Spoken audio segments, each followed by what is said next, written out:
Bismillahirrahmanirrahim. Assalamu alaikum wa rahmatullahi wa barakatuh. Qu'est-ce que la vie? La vie, c'est des épreuves. La vie, c'est des hauts et des bas. Ainsi, Allah subhanahu wa ta'ala fait alterner entre des jours bons et des jours mauvais.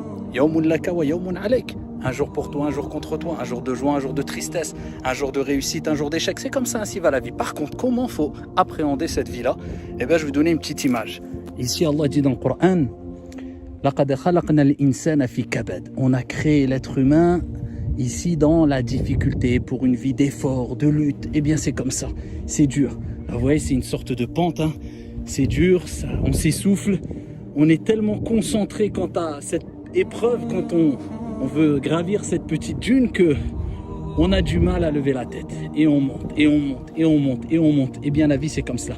C'est des luttes, on se concentre sur nos épreuves, mais quelquefois, eh bien, il faut savoir lever la tête pour apprécier les choses. Et quand on prend du recul, et quand on regarde derrière soi, eh bien, on se rend compte qu'en fait, ça valait le coup. Ça valait le coup de surmonter les épreuves pour prendre de la hauteur et pour voir les choses autrement et apprécier les choses. Sans épreuve, on ne peut pas apprécier les choses. Wallahi, une des sagesses des épreuves, eh bien, c'est que tu apprécies les choses. C'est que les choses que tu as et que tu négligeais et dont tu donnais aucune importance, avant l'épreuve, après l'épreuve, ils redeviennent sucrés. Tu leur donnes de l'importance. Et c'est une des sagesses des épreuves, pour te rendre compte des bienfaits que tu as entre tes mains. C'est pour ça qu'il est dit, nul ne connaît la valeur réelle d'une chose que lorsqu'il l'a perdue. Mais sache que la vie, ce n'est pas que des épreuves. Il y a des moments de dureté, de difficulté plutôt, des moments difficiles, mais ensuite, alhamdoulilah, vient la descente et c'est beaucoup plus agréable, et ainsi de suite, et ensuite la montée, et ensuite la descente. Mais en tout cas, il faut toujours prendre de la hauteur pour apprécier les choses et se rendre compte que ce qu'il y a autour de nous, eh bien, c'est beau.